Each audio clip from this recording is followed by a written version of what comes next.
শ্রীমদ্ ভগবদ্ গীতা এমন একমাত্র ধর্মগ্রন্থ যা মানুষকে বেঁচে থাকার জন্য সঠিক রাস্তা দেখায়। ভগবদ্ গীতা জীবনে ধর্ম ও কর্ম এবং প্রেমের পাঠ শিখায়। ভগবদ্ গীতার জ্ঞান মানব জীবন এবং জীবনের পরবর্তী জীবনের জন্য উপযোগী মনে করা হয়। গীতা হলো সম্পূর্ণ জীবন দর্শন, আর যে ব্যক্তি একে যথাযথভাবে অনুসরণ করতে পারে সেই ব্যক্তি সর্বশ্রেষ্ঠ হয়। ভগবদ্ গীতায় 18টি অধ্যায় এবং 700টি শ্লোক আছে, যা সবার পক্ষে প্রতিদিন পাঠ করা এবং উপলব্ধি করা সম্ভব হয় না। সেই জন্য আজকের অত্যন্ত গুরুত্বপূর্ণ এই ভিডিওতে আমরা শ্রীমদ্ ভগবদ্ গীতার কিছু মূল্যবান কথা বলবো, যেটা জানার পর আপনি ভগবদ্ গীতার প্রকৃত অর্থ উপলব্ধি করতে পারবেন। তাই আপনি প্রতিদিন এই ভিডিওটি রাতে ঘুমানোর আগে অথবা সকালে ঘুম থেকে ওঠার পর শুনবেন। তাহলে চলুন এগোনো যাক পৃথিবীর সেই মহা জ্ঞানের ভাণ্ডারের দিকে, যা ভগবান শ্রীকৃষ্ণ স্বয়ং নিজের মুখে বলেছিলেন। ভগবান শ্রীকৃষ্ণ বলেছেন, যে অলস ব্যক্তি সে কখনোই সফল হতে পারে না।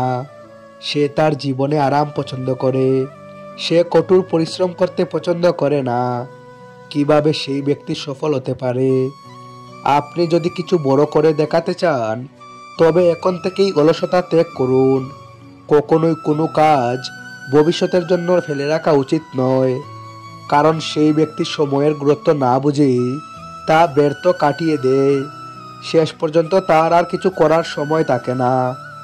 যে কোনো মানুষ তার জীবনে সফল না হওয়ার প্রধান কারণ হলো নিজের প্রতি বিশ্বাস না থাকা।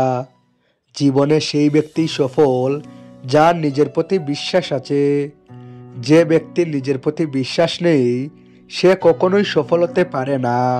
একবার সম্ভ্রান্ত কর্ণ ভগবান শ্রীকৃষ্ণের কাছে তার দুর্দশার কথা বর্ণনা করে বললেন, হে ভগবান, আমি যখন জন্মগ্রহণ করেছিলাম তখন আমার মা আমাকে ত্যাগ করেছিলেন। সেখানে আমার কি অপরাধ ছিল? গুরু দ্রোণাচার্য আমাকে শিক্ষা দিতে অস্বীকার করেছিলেন, কারণ তিনি আমাকে ক্ষত্রিয় মনে করেননি। এতে আমারও কি অপরাধ? এবং আমি মহারাজ পরিবারের সদস্য নই বলে দ্রৌপদীর স্বয়ংবরে অপমানিত হয়েছি। উত্তরে ভগবান শ্রীকৃষ্ণ বললেন, হে রাধেয়, মন দিয়ে শুনো। আমার জন্মের সময় আমি কারাগারে ছিলাম, আর আমার জন্মের সাথে সাথে আমার মৃত্যু আমার জন্য অপেক্ষা করছিল। যে রাতে আমার জন্ম হয়েছিল সেই রাতেই আমাকে আমার বাবা মায়ের কাছ থেকে আলাদা হতে হয়েছিল। গোকুলে পৌঁছানোর পর দরিদ্র পরিবারে যেসব কাজ করতে হয় আমাকে সেই সব কাজ করতে হয়েছিল। হাত দিয়ে গোবর তোলা ইত্যাদি ইত্যাদি। 6 বছর বয়সে আমার উপর প্রাণঘাতী আক্রমণ হয়েছিল। আমাকে বারবার মারার চেষ্টা হয়েছিল। না আমার শৈশবের শিক্ষা ছিল, না আমার প্রাসাদ ছিল, না ছিল কোনো গুরুকুল, না ছিল কোনো বিশাল সেনাবাহিনী। কিন্তু তারপরও মামা আমাকে তার সবচেয়ে বড় শত্রু মনে করতেন।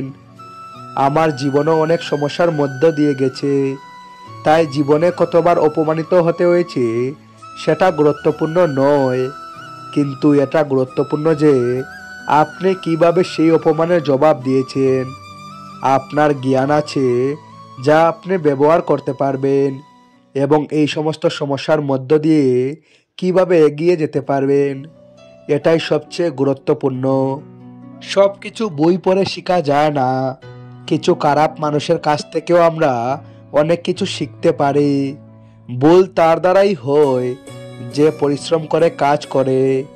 একজন নিষ্কর্মা ব্যক্তির জীবন অন্যের মধ্যে খারাপ খুঁজতে খুঁজতে শেষ হয়। সম্মান মানুষের হয় না, প্রয়োজনের হয়। প্রয়োজন শেষ হলে সম্মানও শেষ হয়ে যায়। বলতে শিখুন, না হলে সারা জীবন শুনতে হবে, ওরা খারাপ নয়, আপনিও উড়ে যান, কিন্তু ততদূর যেখান থেকে মাটি স্পষ্ট দেখা যায়। একমাত্র যারা আপনার খেয়াল রাখে তারাই আপনি নীরব থাকলেও আপনার কথা শুনতে পায়। এতটা চিন্তা করো যার ফলে তুমি জিততে সফল হবে। এতটা নয় যে তোমার জীবনটা নষ্ট হয়ে যাবে। আপনি যতই বুদ্ধিমত্তার সাথে আপনার কথা বলুন না কেন, শ্রোতা তার সামর্থ্য এবং তার মনের চিন্তা অনুযায়ী তা ব্যাখ্যা করবে।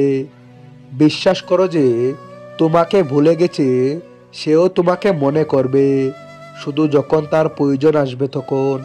জীবনের গল্প এমন যে এত কাঙ্ক্ষিত চরিত্র পাওয়া যায় না।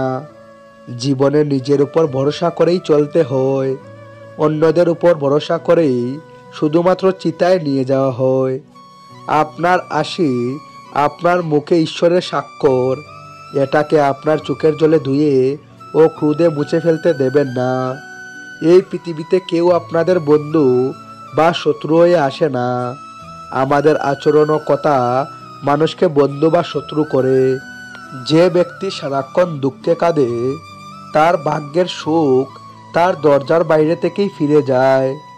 যার মনে আশা ও বিশ্বাস আছে, সে জীবনের প্রতিটি পরীক্ষায় উত্তীর্ণ হয়। সবাই আমাদের আপন নয়, এটাই সত্য। কতই না আজব এই যুগের মানুষ, খেলনা একপাশে রেখে আবেগ নিয়ে খেলে। মহান মন ধারণা নিয়ে আলোচনা করে, সত্য মন ঘটনা নিয়ে আলোচনা করে, আর ছোট মন মানুষকে নিয়ে আলোচনা করে। অহংকার করো না। অনেক মহান ব্যক্তি সময়ের সাগরে ডুবে গেছে। এই 5টি স্থানে সর্বদা নীরব থাকুন। প্রথমত, যেখানে আপনার কথার কোনো মূল্য নেই। দ্বিতীয়ত, যেখানে কথা বলার পর আপনাকে অনুশোচনা করতে হবে। তৃতীয়ত, আপনার কথায় যদি কারো মনে আঘাত লাগে। চতুর্থত, আপনি যদি রাগান্বিত হন, কারণ রাগের সময় একজন ব্যক্তি চিন্তা না করেই কথা বলে। এবং পঞ্চম, যেখানে আপনাকে মন দিয়ে শোনার কেউ নেই। কারো কষ্ট দেখে যদি তুমি কষ্ট পাও, তবে বুঝো তোমার আত্মায় ভগবান বাস করেন। শুধু শান্তি খুঁজুন, কারণ প্রয়োজন কখনো পূরণ হয় না। জীবনের পুরো লড়াইটা ইচ্ছা নিয়ে। কেউ দুঃখ চায় না, কেউ ক্ষমাও চায় না। যাদের উদ্দেশ্য সবসময় পরিষ্কার, অনেক সময় মানুষ তাদের বিরুদ্ধে যায়।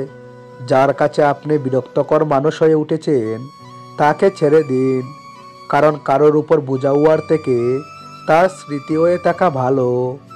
মিথ্যা কখনো দীর্ঘস্থায়ী হয় না। সত্য একটা হলেও তা শেষ পর্যন্ত আপনার সাথে থাকে। মানুষের বর্তমান দেখে তার ভবিষ্যৎ নিয়ে ঠাট্টা করবেন না, কারণ সময়ের এত শক্তি যে তা ধীরে ধীরে কয়লাকে হীরাতে রূপান্তরিত করে। সময় যখন সিদ্ধান্ত নেয়, তখন সাক্ষীর প্রয়োজন নেই। মানুষের কাজ নষ্ট করে এমন একটি শব্দ হলো, আমি আগামীকাল এটি করব। প্রয়োজনের চেয়ে বেশি কথা বলা বা চুপ থাকা ভালো নয়। যেমন বেশি বৃষ্টি ভালো নয়, আর খুব বেশি রোদও ভালো নয়। ভেবে দেখুন, যখন আমাদের জন্ম আমাদের ইচ্ছা অনুযায়ী হয় না, তাহলে জন্ম মৃত্যুর মধ্যে যে সমস্ত আয়োজন হয়, তা আমাদের ইচ্ছা অনুযায়ী কিভাবে গড়তে পারে। জীবনের প্রতিটি সুযোগের সৎ ব্যবহার করুন, কিন্তু কারো সুযোগ নিয়ে নয়। জীবন যেমন আমাদের সুযোগ দেয়, তেমন প্রতারণাও দেয়। আজকের যুগে সুখী হতে চাইলে স্বার্থপর হতেই হবে, এটাই এই যুগের বাস্তব। ও বন্ধুরা, আজকের ভিডিওটি এতটুকুই। আবারও দেখা হবে নতুন অন্য একটি ভিডিওতে। তার আগে অবশ্যই সবাই সুস্থ থাকুন। Thanks for watching.